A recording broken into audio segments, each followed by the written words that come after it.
And welcome back to my channel. This video today is going to be on the Marvy Uchida ColorIn brush tip markers.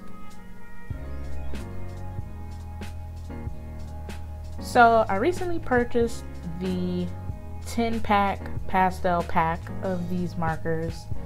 As you can see, I got them on clearance for $7.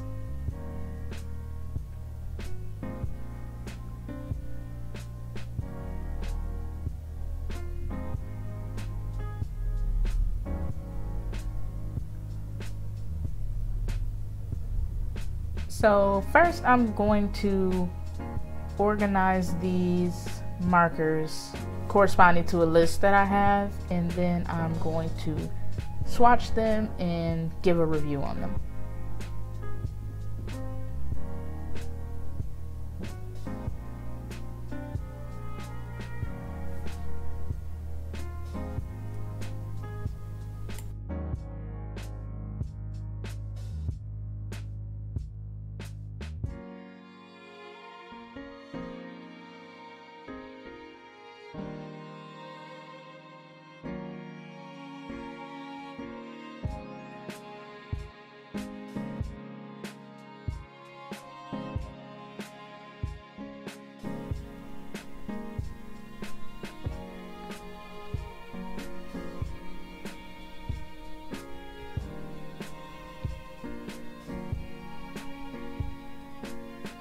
So here is a close-up of the marker, and I don't know if you can tell on here, but the barrel of the marker is pretty small, as well as the tip of the marker.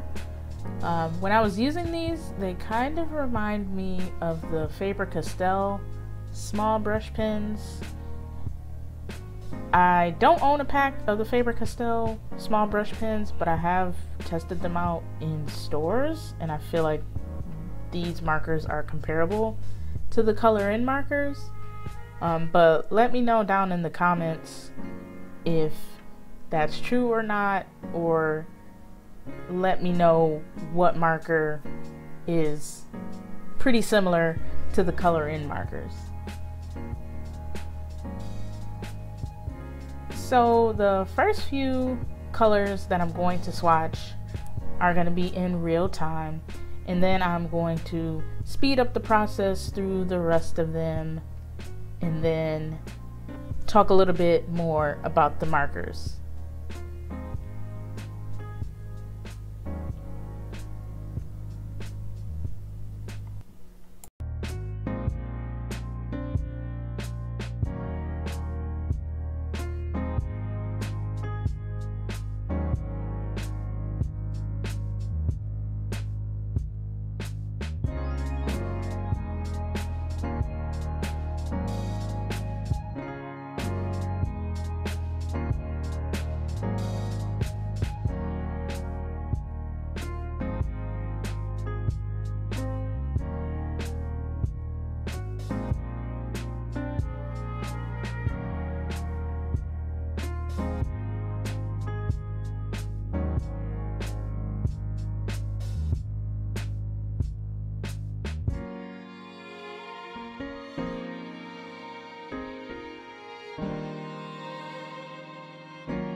Okay, so here are all 10 colors in the pastel pack of markers.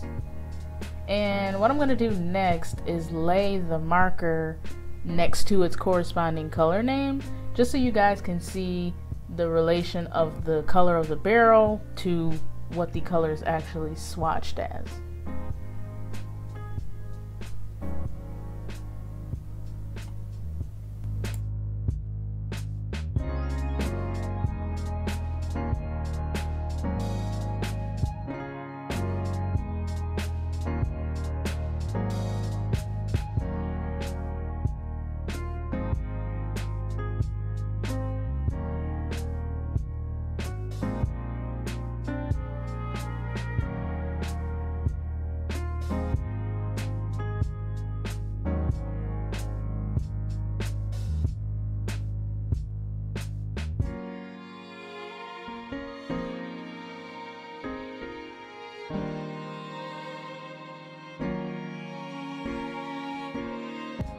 So the pale blue and the aquamarine on paper, they look really similar. But if you look at the barrel of the markers, you can clearly see the difference between the two.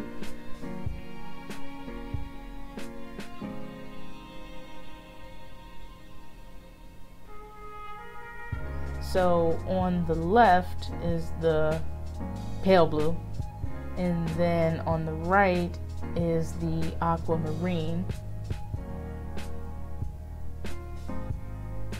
And of course I'm just assuming based off the barrel color, because these markers don't have the name colors printed on them.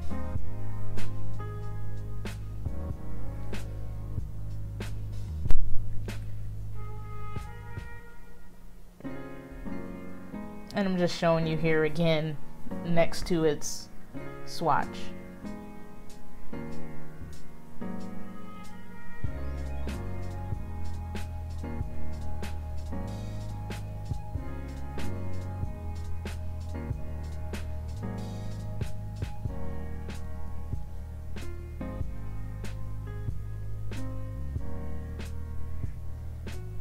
So now I'm going to do a little bit of blending with these markers, and I'm going to do what I'm just going to call the touch tip method of blending.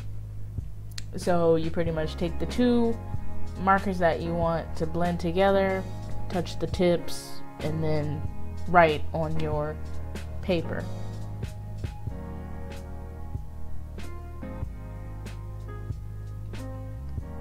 So the light gray is going to be like the base color, and I'm just touching the wisteria to it and to see what kind of color payoff we can get with the blending.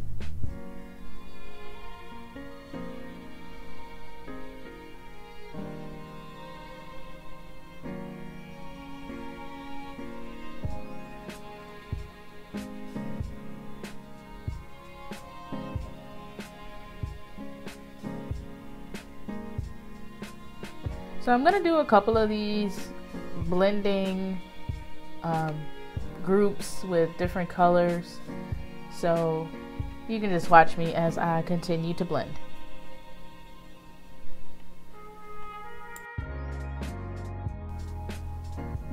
So while I continue to blend with these markers, I'm going to give you my final thoughts on them. Overall, I really do like these markers. So I'm going to give you the things I don't like first, and then the things I do like about these markers. I don't like that the color name or a color number isn't printed on the barrel of the marker. I also don't like how small it is. For my hands, they seem pretty small. I like most of the colors. I don't like the cream yellow or the blush pink, simply because it's really light once it's swatched, and you can see in the swatch, you can like barely see it on screen. And then I also don't like the random light brown that's in there. I feel it's too dark to be pastel. But the things I do like about the marker, they blend easy with the touch tip method that I'm showing you here. I like the size of the brush tip. It's like I would consider medium size. So it's easy to get the thick and thin strokes while hand lettering. And like I said, I like most of the colors in the pastel set. But once again, let me know what marker would be comparable to this marker. And also let me know which one of the colors in this pack are your favorite. Thanks for watching.